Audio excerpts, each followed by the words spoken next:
42 jóvenes fueron despedazados por 2 osas en menos de 5 minutos, y todo comenzó con una simple burla.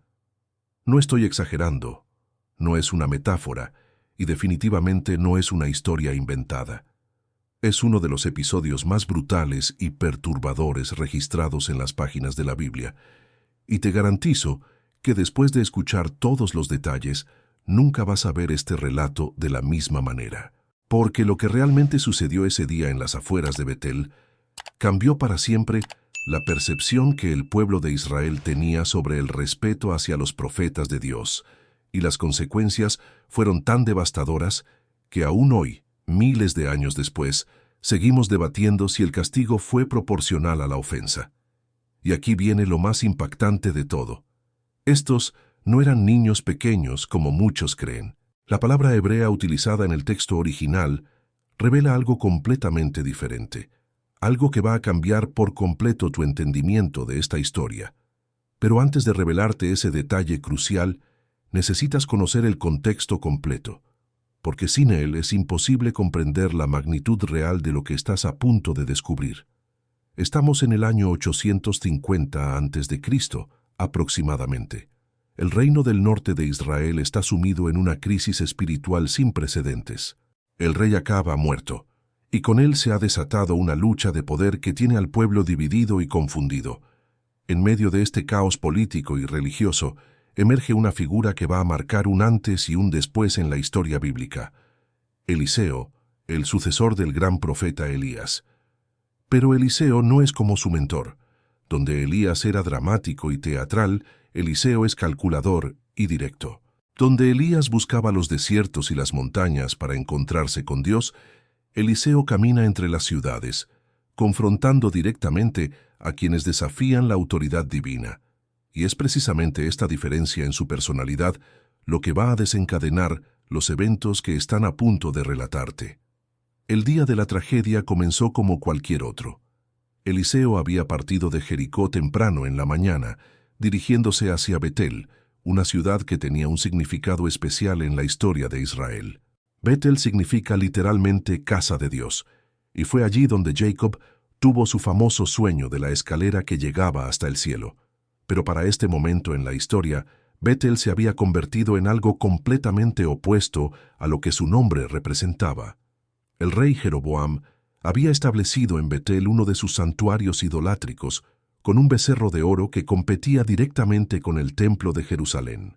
La ciudad se había llenado de falsos sacerdotes, comerciantes corruptos, y una población que había abandonado completamente la adoración al Dios verdadero. Era, en pocas palabras, un bastión de rebelión espiritual en el corazón de Israel. Eliseo conocía perfectamente la reputación de Betel, y también sabía que su presencia allí no sería bien recibida. Los profetas verdaderos no eran populares en una ciudad que prosperaba económicamente gracias a la idolatría. Pero él tenía una misión que cumplir, y ninguna oposición iba a detenerlo. Mientras caminaba por el sendero polvoriento que conectaba Jericó con Betel, Eliseo no podía imaginar que su apariencia física se convertiría en el detonante de una tragedia. Porque hay un detalle sobre Eliseo que la mayoría de las personas no conoce: era completamente calvo. En una cultura donde el cabello abundante era símbolo de vigor, fuerza y bendición divina, la calvicie de Eliseo lo hacía destacar de manera notable entre la multitud. Y entonces sucedió. Cuando Eliseo se acercaba a las murallas de Betel, comenzó a escuchar voces a sus espaldas. Al principio eran murmullos lejanos, pero gradualmente se fueron acercando y volviéndose más claros. Era un grupo grande de jóvenes que lo había visto desde lejos y había decidido seguirlo. Pero aquí es donde necesito hacer una pausa crucial para aclarar algo que va a cambiar completamente tu percepción de esta historia. Cuando leemos muchachos o jóvenes en nuestras traducciones modernas, automáticamente pensamos en niños pequeños, tal vez de 8 o 10 años. Sin embargo, la palabra hebrea utilizada en el texto original es nearim, que se refiere específicamente a jóvenes adultos, típicamente entre los 18 y los 25 años de edad. Estos no eran niños inocentes jugando en las calles. Eran hombres jóvenes, físicamente desarrollados, probablemente más altos y fuertes que el propio Eliseo. Y lo que estaba sucediendo no era una travesura infantil, sino una intimidación calculada y deliberada hacia un representante de Dios. El grupo continuó creciendo a medida que se acercaban a la ciudad. Primero eran 10, luego 20, después 30. Para cuando Eliseo llegó a las puertas de Betel, más de 40 jóvenes lo rodeaban, gritando y burlándose de su apariencia física. Pero sus palabras no eran bromas inocentes de niños. «¡Sube, calvo! ¡Sube, calvo!», gritaban una y otra vez, en lo que parecía ser un cántico organizado. Y aquí viene otro detalle crucial que cambia todo. La palabra sube en hebreo tiene una connotación muy específica. Era una referencia directa y burlona al arrebatamiento de Elías, el mentor de Eliseo, quien había sido llevado al cielo en un carro de fuego.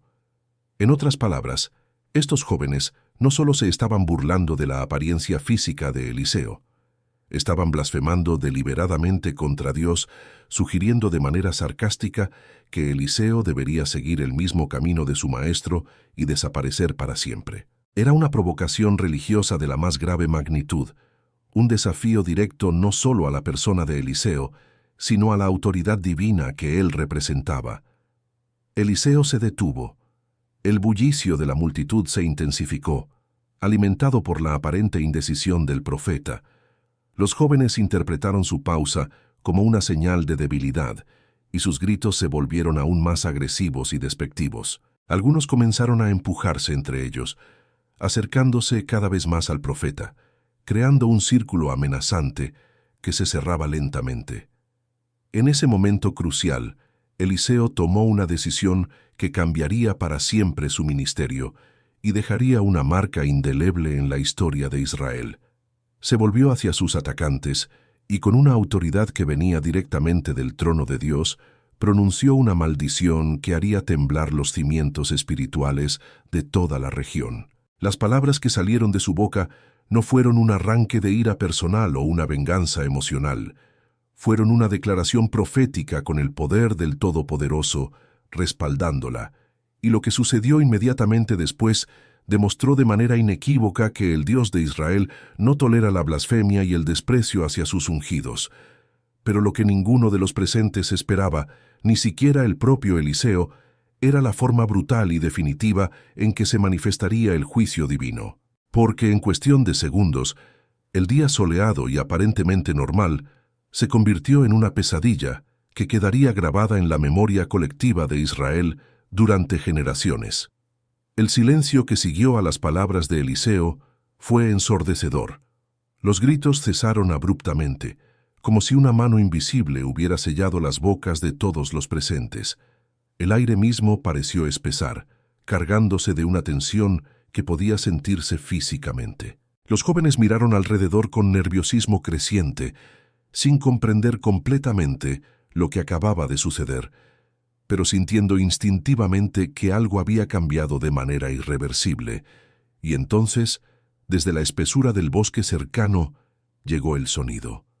Al principio era apenas un murmullo lejano, como el viento moviéndose entre las hojas, pero gradualmente se intensificó, convirtiéndose en algo más reconocible y aterrador. El rugido profundo y gutural de bestias salvajes. No era el aullido de lobos o el ladrido de perros salvajes. Era algo mucho más primitivo y amenazante. Los jóvenes comenzaron a retroceder instintivamente, empujándose unos a otros en su creciente nerviosismo. Sus miradas se dirigían alternativamente hacia Eliseo, que permanecía inmóvil en el centro del círculo, y hacia la línea de árboles de donde provenían los sonidos cada vez más intensos. Algunos intentaron retomar sus burlas, pero las palabras se les trababan en la garganta, ahogadas por una sensación de peligro inminente que no podían explicar racionalmente. El primer oso apareció entre los árboles como una sombra masiva que cobraba vida. Era una hembra adulta, y su tamaño era impresionante incluso para los estándares de los osos sirios que habitaban la región. Su pelaje pardo brillaba bajo el sol de la mañana, y sus músculos se marcaban claramente bajo la piel mientras se movía con esa gracia letal que caracteriza a los grandes depredadores. Pero lo más aterrador no era su tamaño físico, sino la expresión en sus ojos. No había la curiosidad típica de un animal que se encuentra con humanos por casualidad.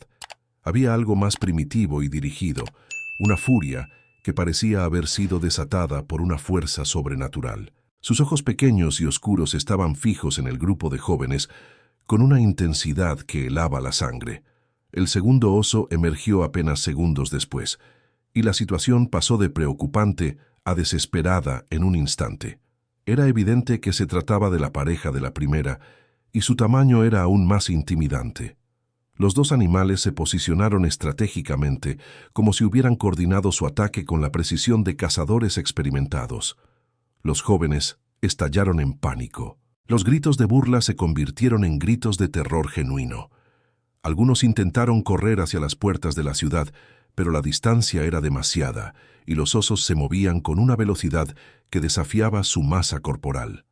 Otros trataron de trepar a los pocos árboles dispersos en el área, pero sus ramas bajas se quebraron bajo el peso desesperado de múltiples cuerpos. El primer ataque fue devastador en su precisión. La osa hembra se lanzó sobre el joven más cercano con una fuerza que resonó como un trueno. Sus garras, cada una del tamaño de dagas, se hundieron en el cuerpo de su víctima con una facilidad aterradora. El sonido del impacto, seguido inmediatamente por el crujir de huesos que se fracturaban, creó un eco que rebotó contra las murallas de Betel. Lo que siguió fue una masacre que superó en brutalidad cualquier cosa que los habitantes de la región hubieran presenciado jamás. Los dos osos se movían entre la multitud de jóvenes como fuerzas de la naturaleza desatadas, y cada uno de sus movimientos resultaba en heridas mortales. No había escape posible. Cada intento de huida era interceptado, cada grito de clemencia era ignorado. La precisión del ataque era sobrenatural. Los osos no actuaban como animales salvajes comunes que típicamente atacan por miedo, hambre o para defender su territorio. Se movían con propósito, como si estuvieran cumpliendo una misión específica, y esa misión era clara. No debía quedar ninguno de los 42 jóvenes con vida. Los habitantes de Betel, que presenciaron la escena desde las murallas de la ciudad, quedaron paralizados por el horror. Algunos cayeron de rodillas, otros se cubrieron los ojos, incapaces de procesar la magnitud de la violencia que se desarrollaba ante ellos. Pero nadie se atrevió a intervenir. Era evidente para todos los presentes que estaban siendo testigos de un juicio divino, y que cualquier intento de interferir podría atraer la misma furia sobrenatural sobre ellos. El silencio de Eliseo durante toda la masacre fue tan perturbador como la violencia misma. Permanecía inmóvil en el centro de lo que había sido el círculo de sus atacantes, observando con una expresión que mezclaba tristeza y resolución. No había satisfacción en su rostro, no había venganza personal. Era un hombre que había sido instrumento de la justicia divina y que entendía el peso terrible de esa responsabilidad. Los gritos se fueron apagando gradualmente, no porque la violencia hubiera cesado, sino porque ya no quedaba nadie con vida para emitirlos. En menos de 5 minutos, 42 vidas jóvenes habían sido cegadas de manera brutal y definitiva. El campo que rodeaba las puertas de Betel se había convertido en un escenario de devastación que quedaría grabado en la memoria colectiva durante generaciones. Cuando finalmente terminó, los dos osos se detuvieron abruptamente. Su furia sobrenatural se desvaneció tan súbitamente como había aparecido, y volvieron a comportarse como los animales salvajes que eran naturalmente. Sin mirar siquiera en dirección a Eliseo, se alejaron lentamente hacia el bosque, desapareciendo entre los árboles con la misma facilidad fantasmal con la que habían aparecido. El silencio que siguió fue absoluto.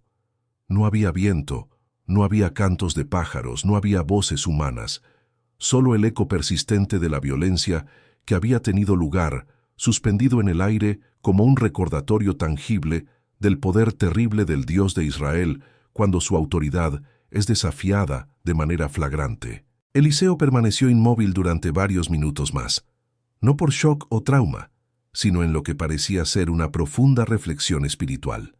Sabía que lo que había sucedido cambiaría su ministerio para siempre. Ya no sería visto simplemente como el sucesor de Elías, sino como un profeta con autoridad divina para invocar juicios devastadores sobre quienes blasfemaran contra Dios. Gradualmente, los habitantes de Betel comenzaron a salir de la ciudad. Se acercaban con cautela extrema, como si el suelo mismo estuviera maldito. Sus rostros reflejaban una mezcla de terror, respeto y arrepentimiento que no había estado presente antes de la tragedia. La transformación en su actitud hacia Eliseo era tan dramática como había sido súbito el castigo que habían presenciado. Las noticias de lo sucedido se extendieron por todo Israel con una velocidad asombrosa. Los mensajeros corrían de ciudad en ciudad, llevando el relato de los 42 jóvenes devorados por las osas, enviadas por Dios en respuesta a la maldición de Eliseo. Cada repetición de la historia añadía nuevos detalles, pero el núcleo central permanecía consistente. El Dios de Israel había demostrado de manera inequívoca que no toleraría la blasfemia contra sus ungidos. La reacción del pueblo fue inmediata y profunda. En todas las ciudades donde la noticia llegó, hubo un despertar espiritual súbito. Los santuarios idolátricos comenzaron a vaciarse, no por conversión genuina necesariamente, sino por un miedo visceral a enfrentar consecuencias similares. Los falsos profetas que habían proliferado durante los años de apostasía comenzaron a reconsiderar sus posiciones, temiendo encontrarse con el mismo destino que los jóvenes de Betel. Pero la transformación más notable ocurrió en la percepción que el pueblo tenía de los profetas verdaderos. Donde antes había desprecio y burla, ahora había respeto temeroso. Donde antes los mensajeros de Dios eran ignorados o maltratados, ahora eran recibidos con reverencia y atención cuidadosa. El ministerio de Eliseo, que había comenzado a la sombra del gran Elías, súbitamente adquirió una autoridad propia que nadie se atrevía a desafiar. Sin embargo, el impacto de la tragedia fue mucho más allá de los efectos inmediatos en el comportamiento religioso del pueblo. Las familias de los 42 jóvenes muertos se vieron sumidas en un dolor que trascendía la pérdida personal normal. No podían llorar a sus hijos como víctimas inocentes de una tragedia random, porque sabían que habían muerto como resultado directo de su blasfemia deliberada contra Dios. Este aspecto del duelo creó una dinámica psicológica compleja en las familias afectadas. Por un lado, experimentaban el dolor natural de la pérdida de seres queridos jóvenes en la flor de la vida. Por otro lado, se enfrentaban a la realidad inevitable de que esas muertes habían sido consecuencia directa de decisiones blasfemas tomadas por sus propios hijos. Era un tipo de duelo que no tenía precedentes en la experiencia humana normal. Algunas familias cayeron en una depresión profunda, cuestionando no solo las decisiones de sus hijos, sino también su propia responsabilidad como padres. Se preguntaban qué habían hecho mal en la crianza de esos jóvenes que los había llevado a mostrar tal desprecio hacia Dios. Otros encontraron en la tragedia una llamada al arrepentimiento personal, abandonando sus propias prácticas idolátricas y volviendo a la adoración del Dios verdadero. La ciudad de Betel misma experimentó una transformación radical. El santuario del Becerro de Oro, que había sido el centro de la vida religiosa y económica de la ciudad, comenzó a perder su influencia gradualmente. Los comerciantes que habían prosperado vendiendo implementos para la adoración idolátrica vieron sus negocios declinar precipitadamente. La estructura económica completa de la ciudad, que había estado basada en el turismo religioso pagano, comenzó a tambalearse. Los sacerdotes del santuario idolátrico se encontraron en una posición particularmente difícil. No podían negar públicamente lo que había sucedido, porque demasiadas personas habían sido testigos directos de la tragedia, pero tampoco podían reconocer abiertamente que el Dios de Israel había demostrado su superioridad sobre sus ídolos sin socavar completamente su propia autoridad religiosa y sustento económico.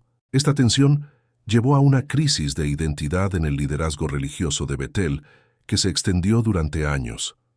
Algunos sacerdotes abandonaron secretamente sus posiciones y huyeron a otras ciudades donde no fueran conocidos.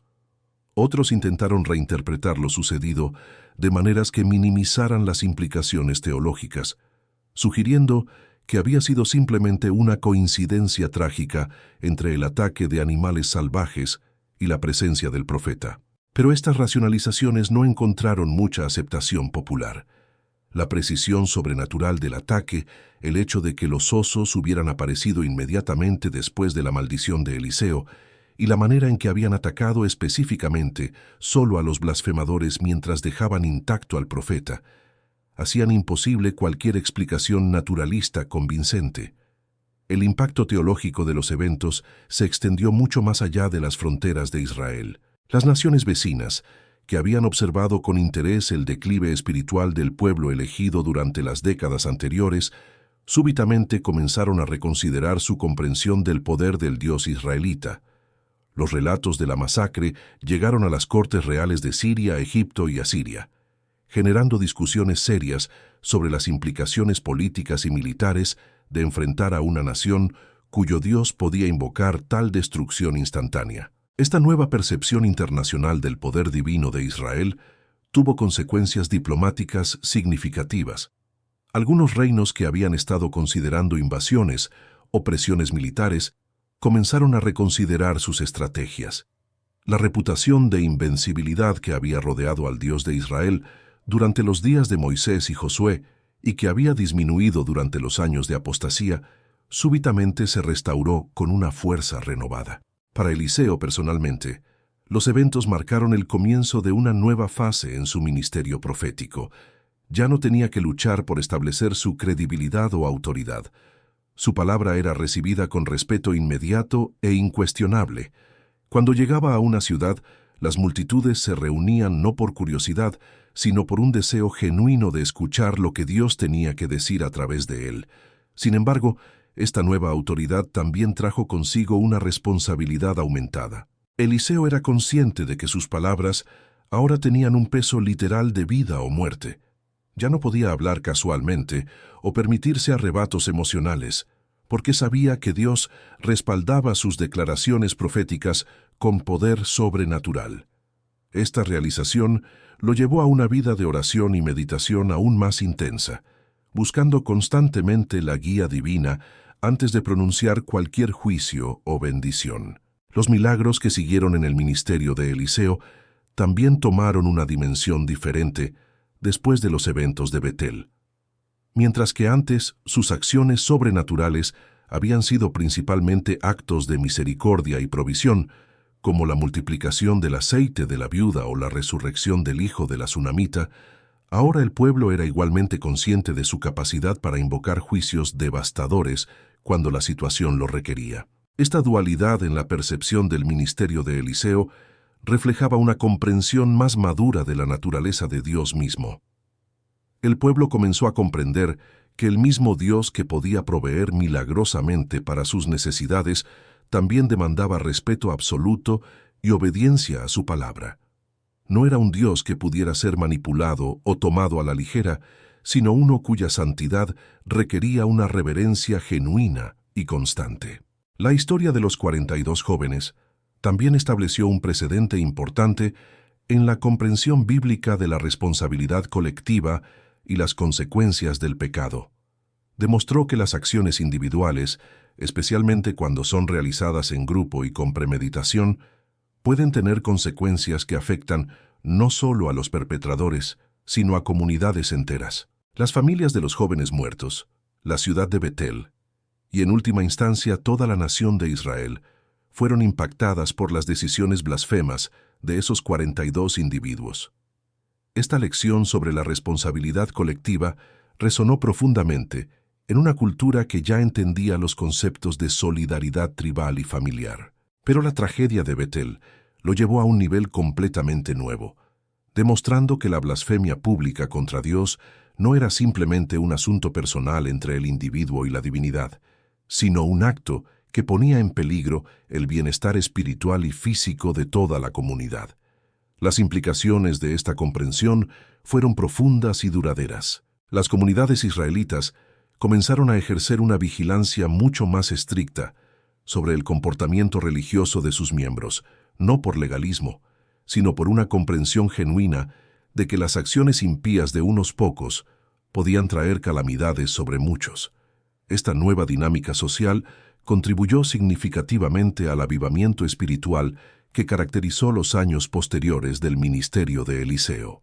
Pero quizás el aspecto más notable de toda esta historia es la manera en que ilustra la intersección entre la justicia divina y la misericordia divina. Porque aunque el castigo fue severo y definitivo, también sirvió como una advertencia misericordiosa para generaciones futuras.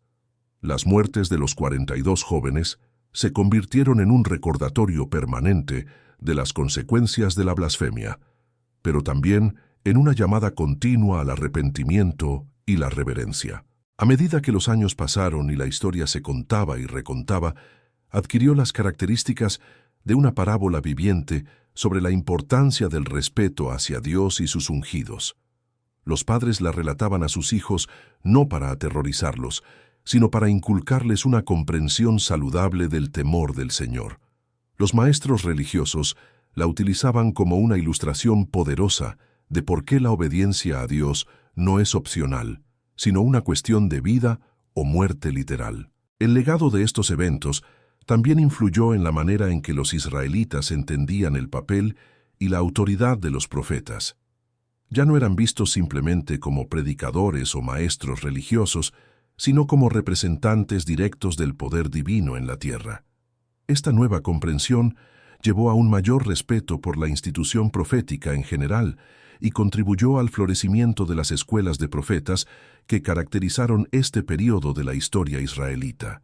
Para las generaciones modernas que luchan con preguntas sobre la proporcionalidad de la justicia divina, esta historia ofrece una ventana única a la perspectiva bíblica sobre la santidad de Dios y las consecuencias del pecado deliberado. No es una historia que podamos domesticar o hacer cómoda según nuestros estándares contemporáneos de justicia. Es un recordatorio sobrio de que el Dios de la Biblia es tanto infinitamente amoroso como infinitamente santo, y que su santidad no puede ser burlada sin consecuencias.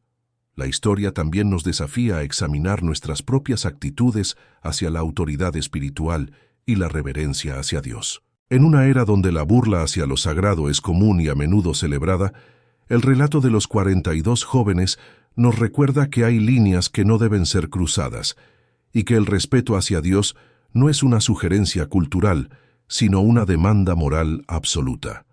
Finalmente, esta narrativa nos invita a reflexionar sobre el poder de nuestras palabras y acciones, especialmente cuando son realizadas en grupo. Los 42 jóvenes probablemente no pensaron que sus burlas tendrían consecuencias eternas. Likely se veían a sí mismos simplemente divirtiéndose a expensas de un extraño de apariencia inusual. Pero sus palabras y acciones trascendieron lo trivial para convertirse en blasfemia, y las consecuencias fueron proporcionalmente devastadoras. Esta historia permanece en las páginas de la Escritura no como una reliquia histórica curiosa, sino como una advertencia perpetua sobre la realidad del juicio divino y la importancia de tratar lo sagrado con el respeto que merece. Nos desafía a considerar seriamente las palabras que pronunciamos, las actitudes que cultivamos y el respeto que mostramos hacia Dios y sus representantes. Porque aunque vivimos en una era de gracia, el Dios que juzgó la blasfemia en Betel es el mismo Dios que servimos hoy, y su carácter santo no ha cambiado. Si esta historia te ha impactado tanto como a mí, compártela con alguien que necesite escucharla. Y no olvides suscribirte para más historias bíblicas que cambiarán tu perspectiva para siempre.